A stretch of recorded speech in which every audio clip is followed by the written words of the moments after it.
काउड़िया भक्त माने भगवान शंकर भगवान गीत को गाई गाई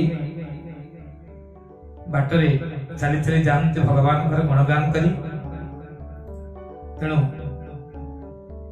भक्ताधीन देवता शंकर भगवान खुशी होती भगवान भक्तों ऊपर केते कष्ट करुछंदी तेणु अकर्म कर्मदायक प्रभु सदाशिव से समस्त कल्याण करंतु।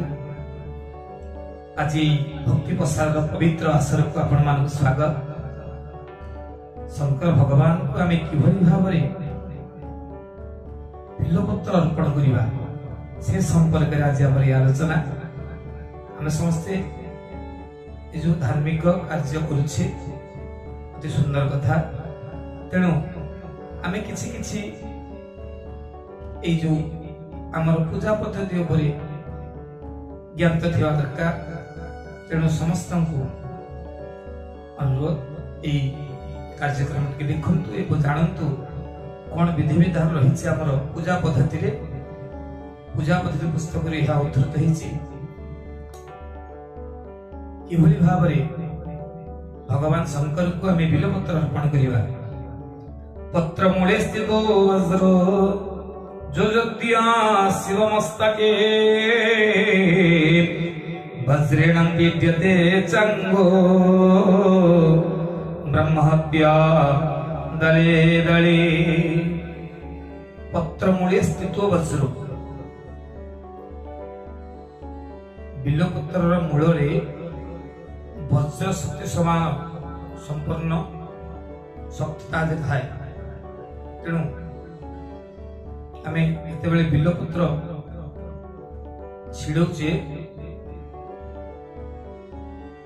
आणवा भल भाव धोईदेवा धोई छाड़ा पर जो वज्र समान रही बिल्व दल जो वज्र समान डालटी को केमिति काटिबा ना तो आम जबधान सदृश एक दीप रखी आम मूल पटे समस्त बिल्व डाल को डिम्फी को आम फोपाड़ी देवा एवं जदि आम न फोपाड़ा ताले हमको ब्रह्म हत्या दोष लगे से डिम्फ थाई आम बिल्व दल पर शिव मस्तक आम बिल्व पत्र दान करवा हमको ब्रह्म हत्या दोष लगे तेणु आम केमिति छिड़ीबा।